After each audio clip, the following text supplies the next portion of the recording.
Man har i Danmark mange år arbejdet med at øge hastigheden på den tid, man skal være på hospitalet, når man skal have en ny hofte. Man kalder hele det koncept fast track.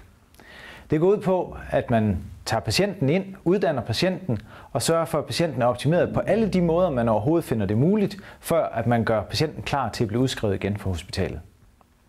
Det hospital, jeg arbejder på, Silkeborg, der kunne vi se, at patienterne efter ganske få timer var mobiliseret, altså ude af sengen efter de har fået en ny hofte, og vi kunne se, at de efter 1 til 2 dage faktisk virkede til at være smertedækkede og kunne selv gå omkring og klare de personlige ting, der gjorde, at vi begyndte at vurdere, at de måske også kunne være i eget hjem.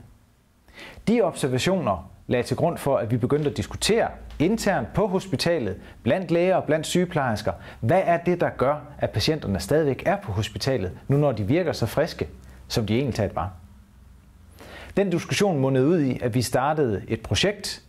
med henblik på at dykke ned i baggrunden for, hvorfor er patienterne på hospitalet, hvad er deres behov for at komme hjem, og kunne vi ved at inkorporere ny teknologi støtte patienterne og måske også deres pårørende, sådan at vi kunne få patienterne hurtigere hjem. Bagtanken fra hospitalets side var at spare penge, men at fastholde fokus på kvalitet, og at patientens oplevelse af den ydelse, de fik fra den enhed, der nu var en del af projektet, var mindst lige så god med den nye løsning, som med det, vi kunne tilbyde før. Hele det ligger til grund for det arbejde, der nu er inkorporeret og en del af mit forløb.